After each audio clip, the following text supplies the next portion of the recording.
Folks, how you doing? I'm with Orla McDonnell here, and we are live in Cloud9 Cafe in Newry. And we're just trying to get everything to work here. How's that going? Let me do this here. Is that working? That's working. That's live. That's live. Yes, this is live. Okay. So, folks, we're on 3 devices here, believe it or not. And we have got Rona Gilchrist and Podrick Dorn already with us. So, welcome, everybody. So, tell me about yourself. I can't talk tonight. Tell me a bit about yourself, Orla. Well, I'm Orla McDonnell, and I operate Trahere Retail Coaching. And I set that up over a year ago, and I'm based within the UK and Ireland.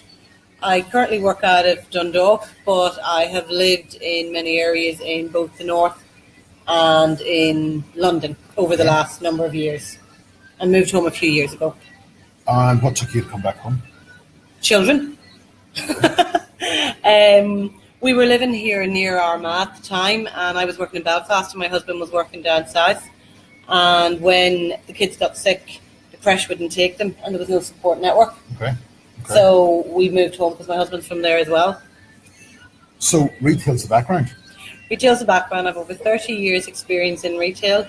I naturally fell into retail when I left school. I was waiting to do nursing in the UK. I couldn't do it in the Republic because at the time you had to have Irish, and I don't have an Irish grade.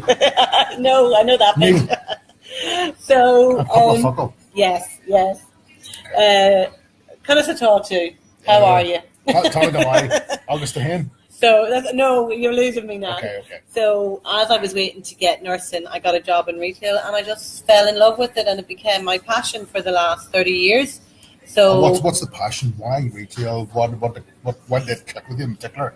I think because I'm a people person, and every day in retail is completely different. Okay. No 2 days are the same, and you have the opportunity to meet some great people each and every day, whether you work with them, whether they come in and they buy from you. I just love the whole experience of retail. Okay. So if you were 20 years ago, 25 years ago, whenever you were 10, what would your advice have been to if you knew now what back then, what would your advice be to yourself whenever you were just going into retail? When I was just going into retail, my advice would be go for it. You'll have the time of your life, and you'll meet amazing people through your journey. And at the time, until I had kids, I was very driven in my career. I was very focused, and I wanted to reach the top. Yep. I was this. I did my degree as a mature student. I went back when I was 30 and did my business degree. That's phenomenal. Because part of me felt that I needed that qualification as well, more to verify me as a person and my abilities. But you don't need that. I don't care in any walk of life. There's many ways to skin a cat. So I just think go for your dreams, go after them. It took me 35 years to actually understand that. Yeah. People have probably heard me say this on so many occasions where society leads you in a certain way, but that might not necessarily be your particular way. So whenever you work that out, actually go for it. So we have got an absolute stack of people watching here. Yeah, I just see that. Stack. And folks, if you're watching this, as many comments as possible, and we will go. Martin Gilchrist, Mr. Perry Interviews. Yeah, this is going to be a new TV show. Okay. He's getting a business out of it. I'm trying to get a business out of this. So, folks, if you are watching this and you have any questions at all for Orla or me, ping it on, put it on the wall, and any comments whatsoever, and we'll try. We greatly appreciate them. Yeah. And we are live in a cafe, so if you hear any background noise, that's probably me trying to eat a fry at the same time. Right. So hi, Tara Ronan. Tons of people on your page too. Yeah. So one wee thing, what about your business now? Tell us a bit about that. Okay, well, a couple of years ago, I suppose I came to a stage in my life where it was time to change my career. I was at a burnout, and it kind of was, okay, what am I going to do now? So I naturally looked back and thought, okay, what am I particularly good at? But not what I'm particularly good at. What do I love to do? What gives me enjoyment? Yeah. And I love helping people, and I love developing people, and would have been put on many coaching projects and training projects throughout my career. I also then went and sought some advice from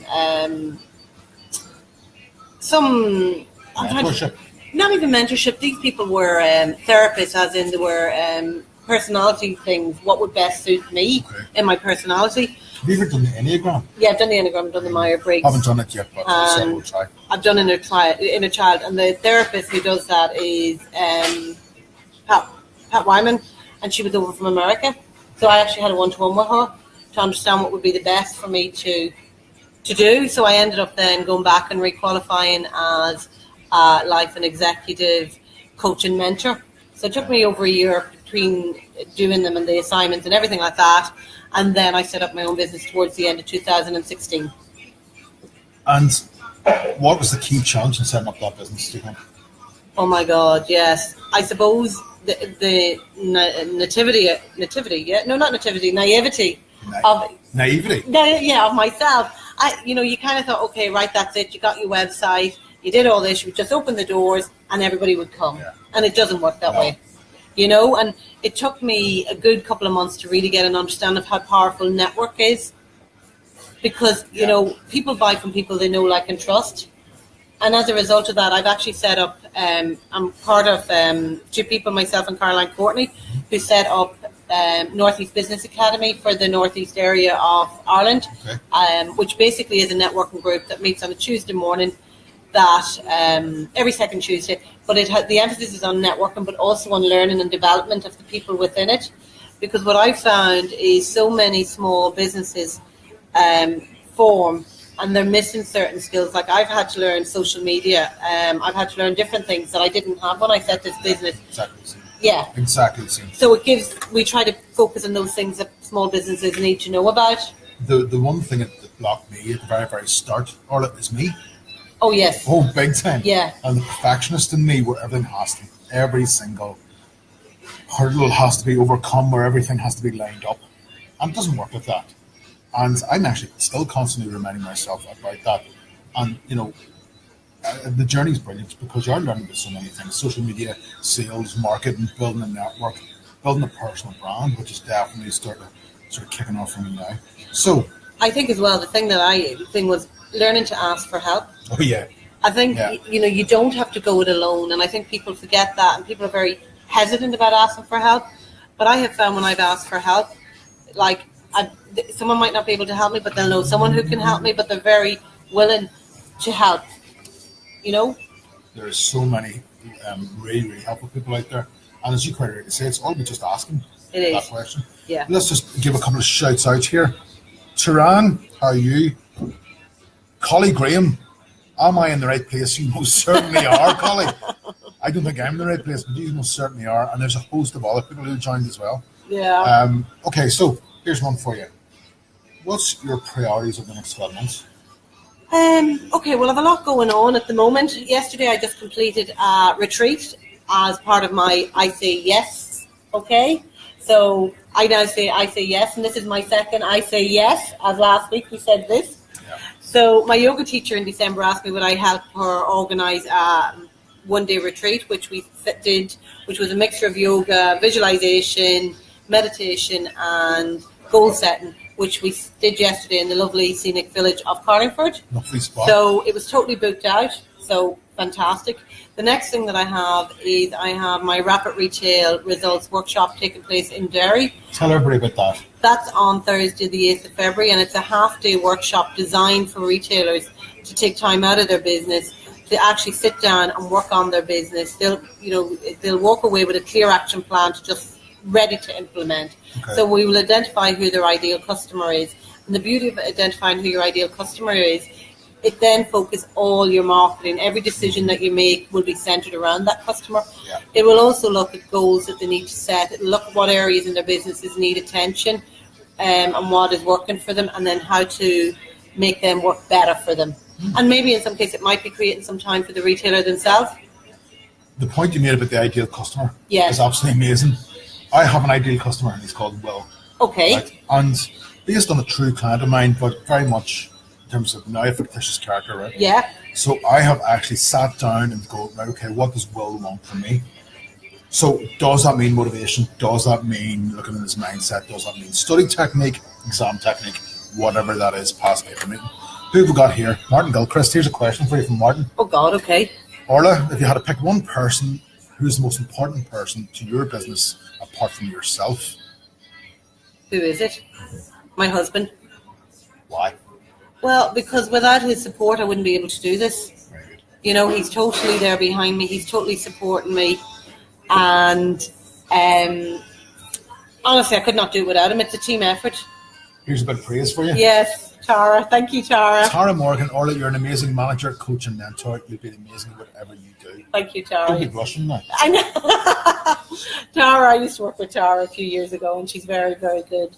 So your husband's the number one? Yeah, I think so. Absolutely. And this having that other person in your life to support you? Completely. If I didn't have him, it would be twice as hard as what I, to do, Great answer. Thank you. Martin said that. Oh, thank you, Martin. Not me. Okay, so what is the best piece of advice you've ever received? Now, I'm going to put that in two contexts. One in terms of retail and one in terms of life. Well, we'll do the life one first because I'm a student of practical philosophy for 10 years and I also tutor in practical philosophy, and I would say that has changed my life completely. It has allowed me to really know who I am and to be very accepting of who I am, and it also allows me to know that I am perfect and I am unique and special just as I am. Yep. I don't need anything outside of myself to make me feel anything different than that.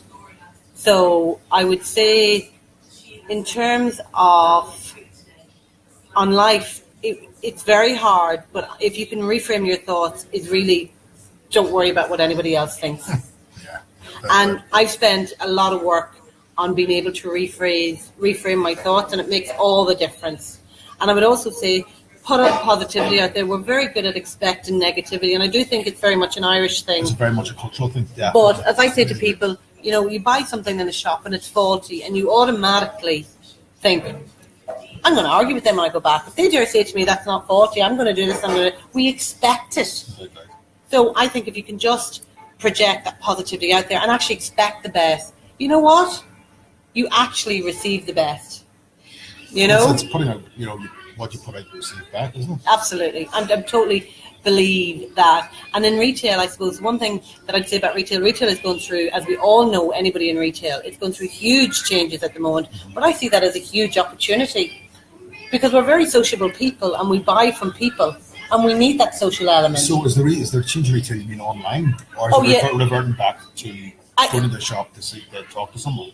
Look, there's a place for everything. There's a huge rise online, but then there's stats coming up saying that the younger, the millennials, want to go in and have the experience. Yeah. So it's using technology to better serve the in-store experience as well. And would that be for different products? Because I know there's certain things I would buy. I wouldn't buy them online.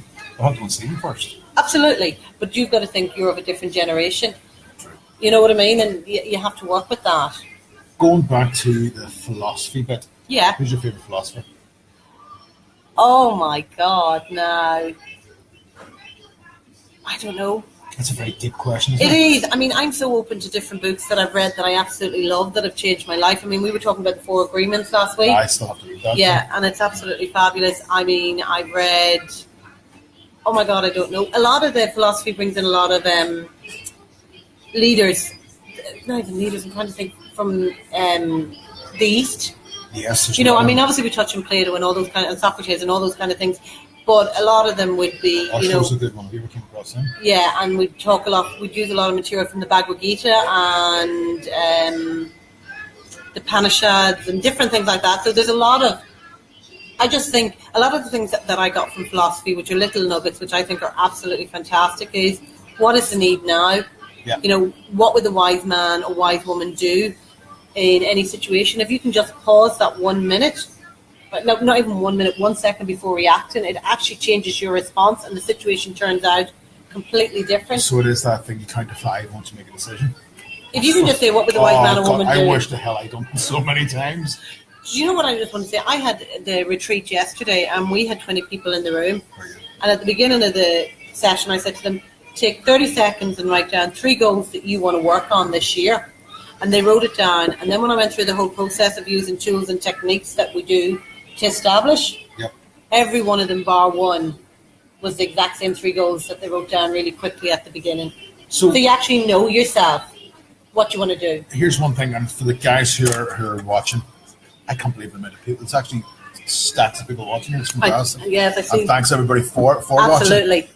What one tip then? You're talking about goals, and we're at the end of January, right? So people perhaps set goals at the start of the month, and it's starting to taper away, and it's starting to fade away, and you promise you're going to go to the gym, and you're now not. Right? Yes, been there, done that before, James. What's the one tip you would give to someone to refocus, to get right back on track again? The one thing that I would say is figure out what your why is. If your why is not big enough, you're never going to achieve your goal. So I would take the time to write down, what is my why? What does it mean if I achieve this goal, and what is the reward? So if I take that, for example, you know that I've shared openly that I'm working on losing my weight. That my biggest why is I turn 50 next month. You are not. I am. Thanks very much. Yes. Looking forward to it. I was going to say, no, I'm not going to. Go on. So I turn 50 next month. So my why is my 2 children. They're 11 and 12. And I'm conscious now that suddenly I need to be around. And if I keep going the way that I'm going and living the lifestyle that I'm living, that may not be an option. Right. So that I've broken that big time down. Yeah, So we're talking about books. Oh yeah. What's the best book you've ever written? If there was a book that you tell all the guys out there, so at the minute we've got 20, 25 people watching currently live, what book would you tell them to read? I love small, short, snappy books. Okay. And there's a couple of books that I love. The first one that I really love passionately is The Game of Life, and it's by Florence Shoveler Shin, and it is a really small book. Maybe you'd read it in 2 or 3 hours, and it really is about working on your thoughts. I love Napoleon Hill. Think and Grow Rich. Yes. I love The 4 Agreements. I love Viktor Frankl's Man's Search for Meaning. Extremely hard book. Oh, that's hard reading. But the message is phenomenal in it. Louise Hay's Heal Your Life. One book. I love. You see, I love them because the message in them is so good. And if I could advise anything, is to get a free audio app on your phone.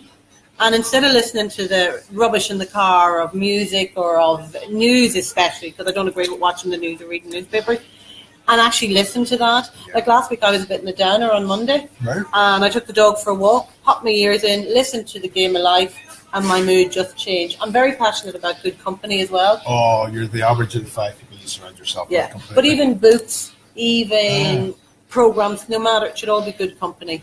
One thing that I got or downloaded was a YouTube MP3 downloader. Okay. And get all that sort of stuff fired on the phone whenever I'm driving about. I listen to all that sort of stuff.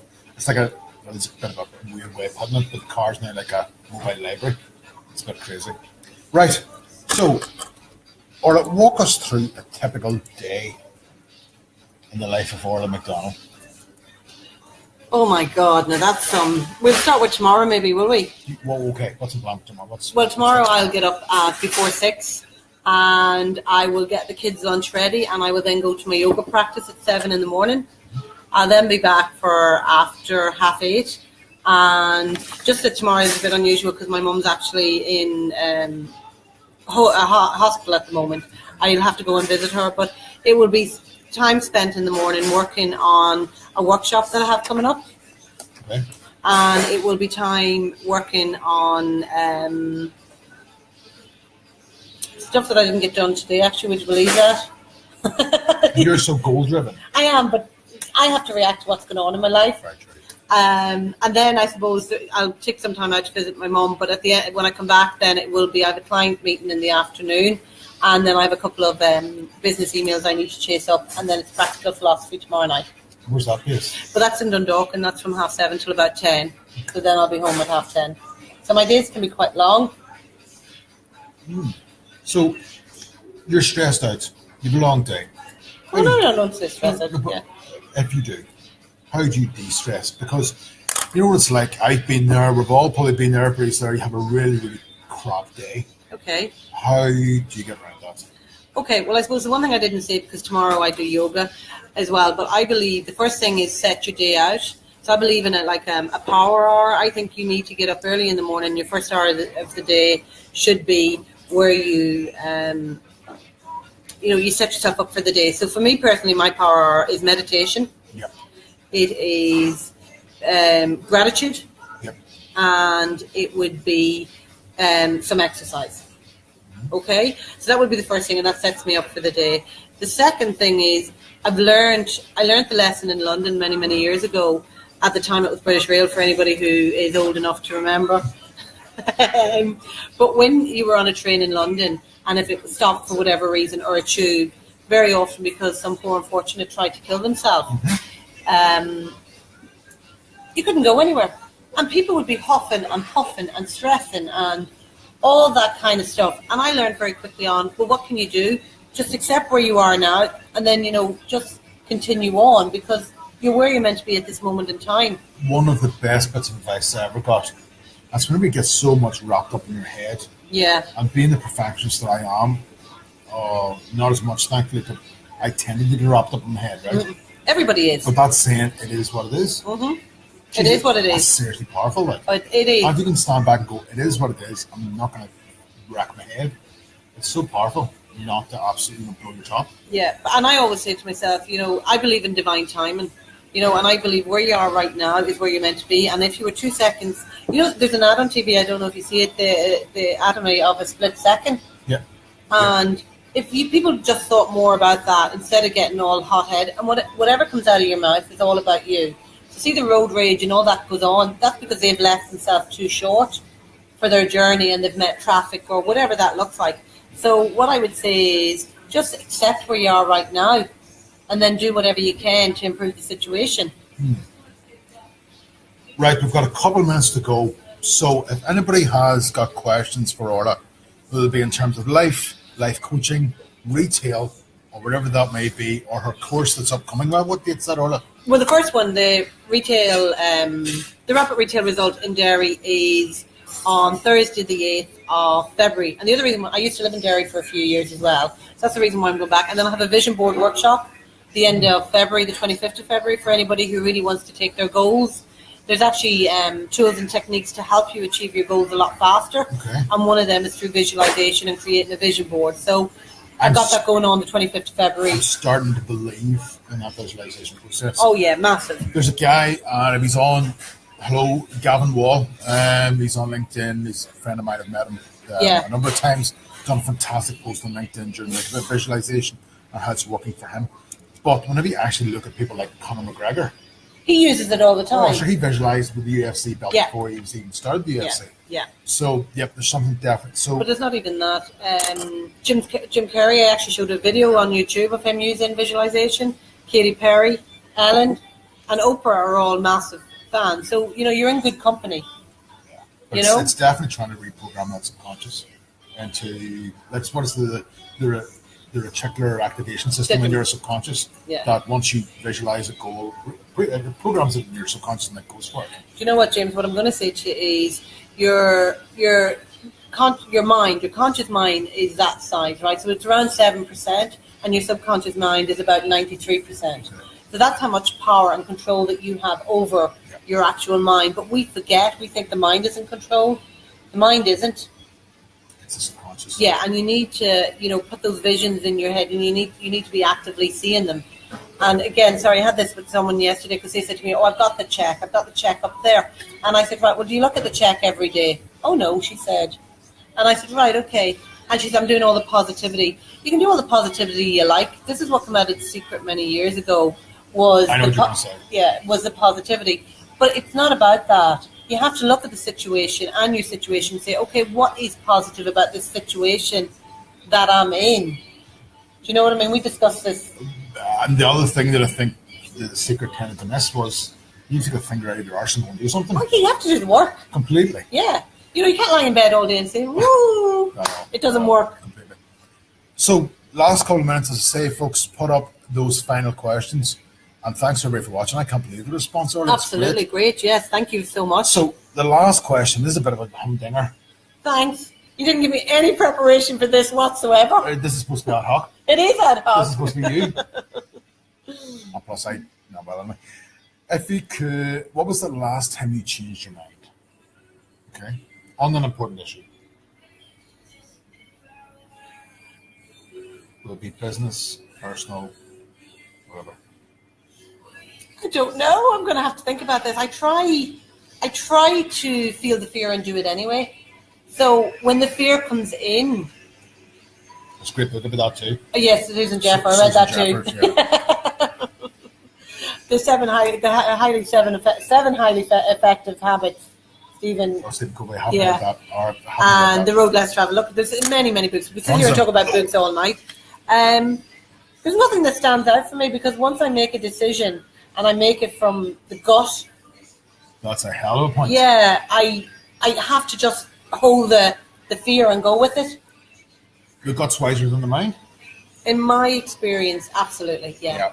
And there's a number of times that I chose to ignore my gut, and my mind instructed me for probably too long on certain things. Yeah.